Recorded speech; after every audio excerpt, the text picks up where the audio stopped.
না না, পা চালিয়ে হাঁটি। এখন তো রাজ দরবারে বিচার সভায় বসার সময়।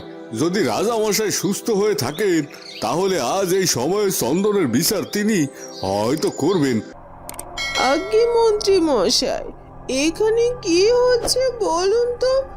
আপনি তো বলেছিলেন রাজা মশাই সুস্থ হতে নাকি আরো 2 দিন সময় লাগবে, কিন্তু এখন জলদি সুস্থ হয়ে গেল কি করে রাজা মশাই?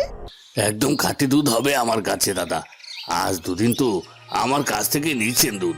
খারাপ হয়েছে নাকি বলুন তো? অনেক আগে আমি দুধের সঙ্গে জল মেশাতাম, কিন্তু এখন সে সব ভুলেও করি না। দেখলেন তো মন্ত্রী মশাই, রাজকন্যা কিভাবে হন হন করিয়ে রেগে মেগে তার কক্ষে চলে গেল। হ্যাঁ দেখলাম তো। তুমি এখন এখানে দাঁড়িয়ে রইলে কেন লালন না?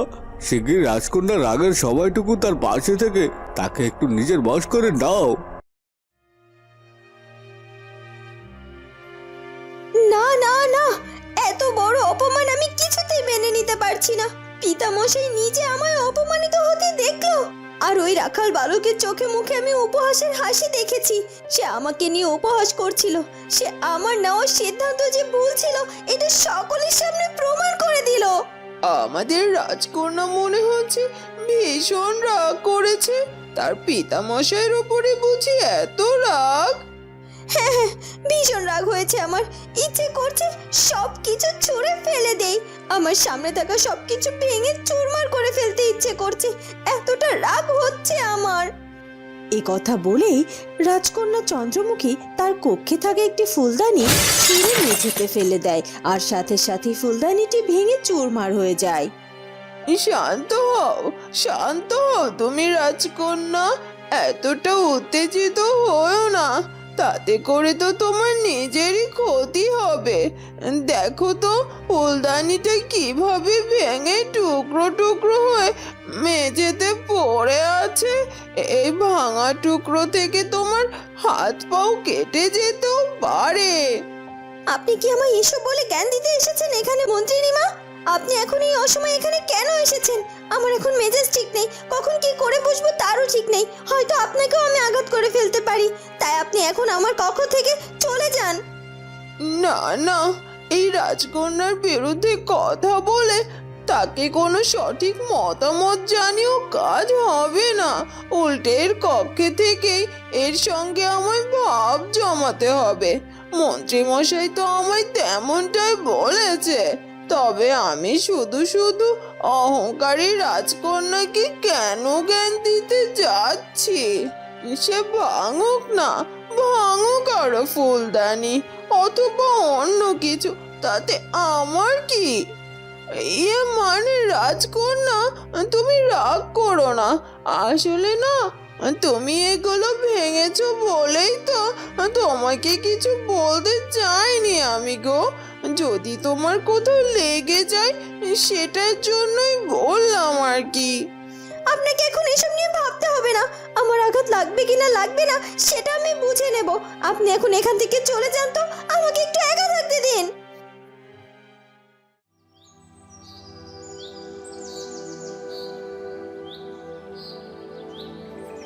যা বাবা, বাড়ির ভেতরে যাওয়ার আগে কলপার থেকে হাত মুখ কানা ধুয়ে আয়।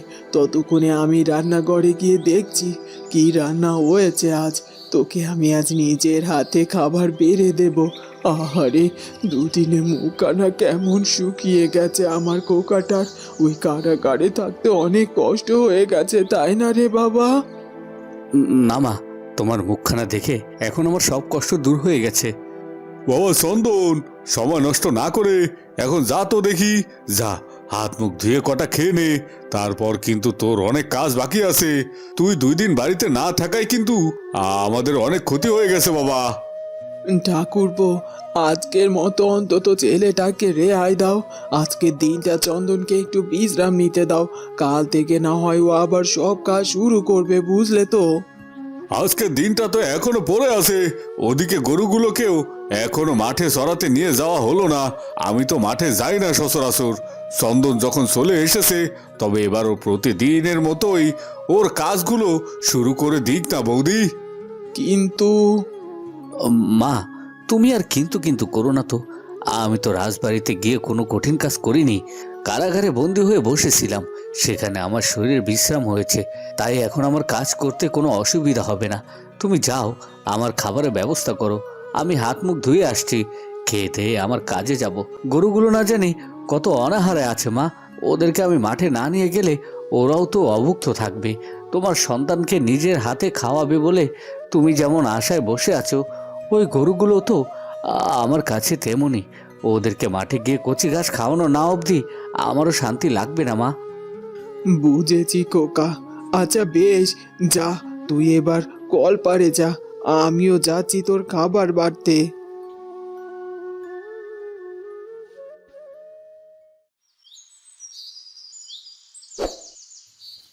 ঝন্টুদা, ও ঝন্টুদা, চলো না এবার আমরা পাঠশালায় যাই। অনেকক্ষণ তো হলো আমরা এখানে এসেছি, এরপর আরো দেরি হয়ে গেলে গুরুমশাই কিন্তু আমাদের খোঁজ করতে শুরু করবে, তখন দেখবে মজা। আসলে আমরা দুজনে মাঝে মাঝে এভাবে হাওয়া হয়ে যায় পাঠশালা থেকে, তাহলে কিন্তু আমাদেরকে সবাই সন্দেহ করে বসবে গো। এই সুমকি, তোকে না কতবার বলেছি তুই আমায় দাদা বলে ডাকবি না। তোর মুখে দাদা ডাক শুনতে একদমই ভালো লাগে না। কি করবো বলো তো, এতদিনের অভ্যেস হঠাৎ করে তোর বদলানো যায় না গো। সেই ছোট থেকে তোমায় দেখছি, গুরুমশাইয়ের ছেলে বলেই চিনতাম, আর ছোট থেকে তোমাকে ঝন্টুদা ঝন্টুদা বলেই তো ডাকি। এখন হঠাৎ করে আমাদের দুজনের মধ্যে একখানা নতুন সম্পর্ক গড়ে ওঠার কারণে দাদা ডাকটা বলতে তুমি নিষেধ করছো, কিন্তু আমি তো সেটা বলতে পারছি না গো ঝন্টুদা। আবারও আবারও ওই নামে ডাকলি তুই আমায়? তোর সঙ্গে আমার কোনো কথা নেই। যদি তুই আমাকে এভাবে দাদা বলে ডাকতে থাকিস তাহলে তো তোর সঙ্গে আমার এখানেই সম্পর্ক শেষ। এ কথা বলেই গুরুমশাইয়ের ছেলে ঝন্টু উল্টো দিকের পথ ধরে আর তার পেছন থেকে চিৎকার করে চুমকি ডাকতে থাকে, ঝন্টুদা, ও ঝন্টুদা, দাঁড়াও না, দাঁড়াও না একটু। তুই আবারও আমায় ওই নামে ডাকলি? না না, এবার আর তোর কোনো কথাই শোনা যাবে না। এই যাচ্ছি আমি।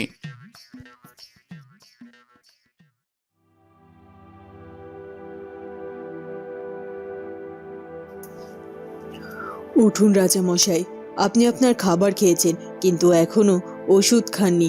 ওষুধটা না খেলে শরীরটা দ্রুত ঠিক হবে কি করে বলুন তো?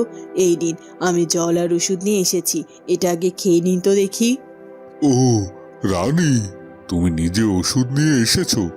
দাও তাহলে এক্ষুনি খেয়ে নিচ্ছি। এরপর রানী তার হাতে থাকা জলের গ্লাস আর ওষুধটি রাজামশাইকে এগিয়ে দেয় আর রাজামশাই ওষুধটা খেয়ে নেয়। আপনাকে আমি বিশ্রাম নিতে বলেছিলাম, মানে একটু ঘুমিয়ে নিতে বলেছিলাম, কিন্তু আপনি না ঘুমিয়ে কি নিয়ে এত চিন্তা করছেন বলুন তো রাজামশাই? আপনার চোখ মুখ দেখেই বোঝা যাচ্ছে আপনি ভীষণ চিন্তিত। হ্যাঁ রানী, তুমি ঠিকই ধরেছ। আমি আসলে রাজকন্যা চন্দ্রমুখীকে নিয়ে ভীষণ চিন্তিত। রাজকন্যা বোধহয় এখনো আমার উপরে রেগে আছে, তাই না? হয়তোবা, কিন্তু আমি তো আপনাকে সেসব নিয়ে চিন্তা করতে বারণ করেছি। রাজকন্যা তো হুটহাট করে যে কোনো বিষয়ে রেগে যায়, আবার কিছুক্ষণ পর তা ঠিক হয়ে যায়। আজ হয়তো সে রেগে আছে, কাল দেখবেন আবার ঠিক হয়ে গেছে। তবে রাজকন্যা যতটা কঠিন ঠিক ততটাই সহজ সরল। এ কথার কেউ জানুক আর না জানুক, আমরা পিতামাতা হিসেবে তো আমরা সেটা জানি মহারাজ। হ্যাঁ, সকলেই ভাবে আমার রাজকন্যা ভীষণ অহংকারী, রাগী, বদমেজাজি, কিন্তু তার মনটা যে কত কোমল এ কথা তো কেউই জানে না। যারা তার সঙ্গে মিশেছে, থেকেছে, শুধু তারাই জানবে। কিন্তু আমার রাজকন্যাকে নিয়ে ভীষণ চিন্তা হয় মহারানী। রাজকন্যার উপযুক্ত সুপাত্র খুঁজে বের করতে পারবো তো আমরা? আপনি কি বলছেন মহারাজ? কোন কথা থেকে কোন কথায় চলে গেলেন? রাজকন্যার বিবাহের কথা উঠছে কেন এখন? এমনি রানী, এমনি। কন্যা সন্তানের পিতা হলে তাদের মাথায় এসব চিন্তা হুট করেই এমনিতেই চলে আসে। আজ হোক কাল হোক, রাজকন্যাকে তো আমাদের পরের ঘরে, মানে বিয়ে দিয়ে পরের ঘরে পাঠাতেই হবে। হয়তোবা কোনো রাজ্যের রাজপুত্র এসে বিয়ে করে নিয়ে যাবে আমাদের রাজকন্যা চন্দ্রমুখীকে। তাই আর কি এসব কথা ভাবলেই তখন চিনতে হয় আমি আমার রাজকন্যার উপযুক্ত পাত্র খুঁজে পাবো তো, যে আমার রাজকন্যাকে সত্যিকারের ভালোবাসবে এবং আমার রাজকন্যাকে বোঝার চেষ্টা করবে। শুধু তার রাগটাকেই দেখবে না, সে রাজকন্যার মনের ভেতরটাকেও বুঝতে পারবে। হ্যাঁ মহারাজ, আমরা তেমন কোনো রাজপুত্রের খোঁজ পাবো যে আমাদের রাজকন্যা চন্দ্রমুখীকে ভেতরে থেকে বোঝার চেষ্টা করবে। মাধুরী, ও মাধুরী, কি রান্না করেছো গো আজ? আমার চন্দন বাড়ি ফিরে এসেছে গো, ওকে খেতে দেব। কি রান্না করেছো দাও তো দেখি। বাবা বৌদি, তাহলে তোমার ছেলেটা নির্দোষ হয়ে ফিরে এলো বলো? এবার তো তুমি হেসেল ঘরের কাজকর্ম করবে নাকি এখনো হাত পা শিকে তুলে রেখে দিতে চাইছো? এভাবে বলছো কেন মাধুরী? বাড়ির কাজকর্ম রান্না বান্না সব তো আমিই সামলাই। দুদিন আমার ছেলেটার এই অবস্থা দেখে আমার মন মানসিকতা ভালো ছিল না, তাই তো আমার কোনো কাজকর্মেই মন বসছিল না। এই দুদিনে তোমার একটু কষ্ট হয়েছে বুঝতে পারছি, তাই বলে তুমি আমায় এভাবে বলবে? হয়েছে হয়েছে, ছেলেটা না হয় রাজবাড়িতে বন্দি হয়েছিল, তাতে এমন কি হয়েছিল শুনি যে তোমার হাতখানা নড়িয়ে কোনো কাজই করতে পারছিলে না তুমি? আসলে মাধুরী, তুমি জীবনের এমন কোনো পরিস্থিতিতে পড়োনি তো, তাই বুঝতে পারছো না। আশা করি এমন কোনো পরিস্থিতিতেও যেন তোমাকে পড়তে না হয়। যাকে এসব কথা রাখো তো দেখি, কি রান্না করেছো? চন্দনকে আমি খেতে দেব, তারপর থেকে তোমায় আর কোনো কাজ করতে হবে না। প্রতিদিনের মতো আমি সব কাজ সামলাবো। ওই যে হাড়িতে যা দেখছো সে সবই রান্না আছে, ওখান থেকে নিজের ছেলেকে বেড়ে খেতে দাও। আমি এখন যাই, ঘরে গিয়ে একটু বিশ্রাম নি, সারাটা দিন অনেক খাটাখাটুনি হয়েছে আজ আমার। এই কথা বলে চন্দনের কাকি মাধুরী রান্নাঘর থেকে বেরিয়ে যায়। তারপর চন্দ্রের মা একটা থালায় চন্দনের জন্য খাবার সাজিয়ে নেয়।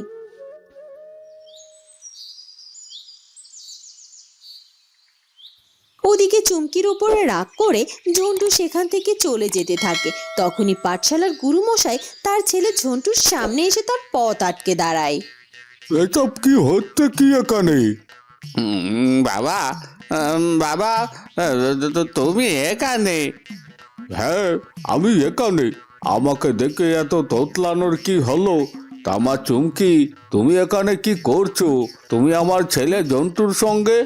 তুমি যে বাড়ি থেকে এখানে এসেছো তা কি তোমার বাড়ির সকলে জানে?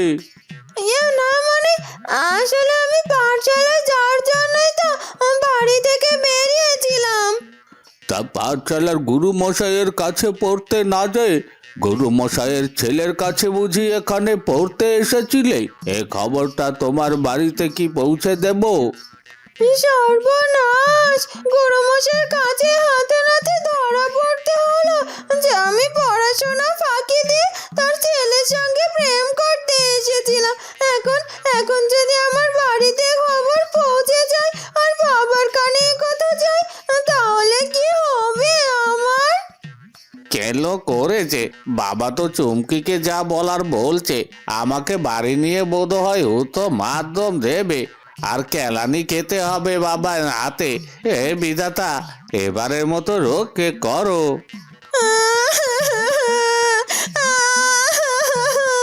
আমাকে ক্ষমা করে দিন গুরুমশাই, দয়া করে একথা কাউকে বলবেন না। এই তো, আমি আর কখনো কোনোদিনও এরকমটা করব না। আমাকে ক্ষমা করে দিন। ঠিক আছে, ঠিক আছে, এবারের মতো ক্ষমা করে দেব, কিন্তু দ্বিতীয়বারে ভুল করলে দুজনকেই কঠিন শাস্তি পেতে হবে, এই আমি বলে দিলাম। তুমি আমায় চলে যেতে বলছো বারবার, আমি তবুও যাচ্ছি না কেন জানো রাজকন্যা? আমি চাই তোমার সাথে যেন কোনো অন্যায় না হোক। আজ রাজামশাই বালকটার সঠিক বিচার পাইয়ে দিতে গিয়ে তোমার সাথে যে অন্যায় করে ফেলেছে। হ্যাঁ তো, পিতামশাই আমার সাথে অন্যায় করেছেনই তো। হ্যাঁ, তবে রাজামশাইয়ের একার কোনো দোষ নেই।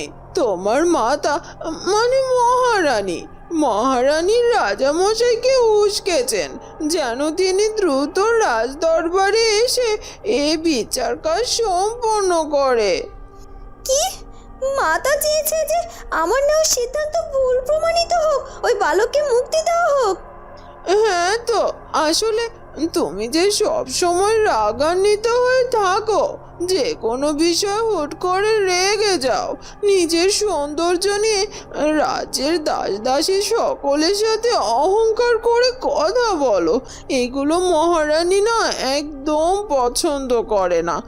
তাই তো তোমায় এরকম একটা কথা দিয়েছেন মহারানী, যেন তুমি রাজদরবারে সকলের সামনে তোমার সিদ্ধান্ত ভুল প্রমাণিত হয়ে তুমি অপমানিত হও, আর এতে করে যদি তোমার অহংকারটা একটু কমে আর কি। কি মাতা আমার নিজের মা হয়ে এমন ষড়যন্ত্র করলো আমার সাথে? আমি শিক্ষা দেওয়ার জন্য পিতামশাইকে দিয়ে ওই বালকের আবার বিচার করিয়েছে? হ্যাঁ তো, তবে আর বলছি কি, যাই বলো রাজকন্যা, তুমি যদি আমার কন্যা হতে তাহলে আমি কিন্তু সবার আগে তোমার কথাই ভাবতাম। মহারানী নিজের চেয়ে পরের দরদ একটু বেশি করেন। আর এটাই তো আমার সহ্য হয় না। আমি মাতাকে এক্ষুনি গিয়ে জিজ্ঞাসা করব কেন কেন সে এমনটা করলো আমার সঙ্গে, কেন রাজসভাবর্তী লোকের সামনে আমাকে অপমানিত হতে হলো। এ কথা বলে রাজকন্যা চন্দ্রমুখী তার কক্ষ থেকে তাড়াতাড়ি করে বেরিয়ে যায়।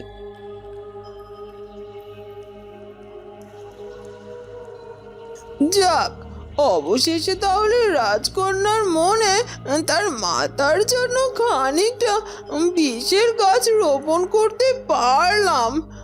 যাই, মন্ত্রী মশাইকে গিয়ে এই ললনার ছলনার কথাটা বলে আসি, তিনি ভীষণ খুশি হবে।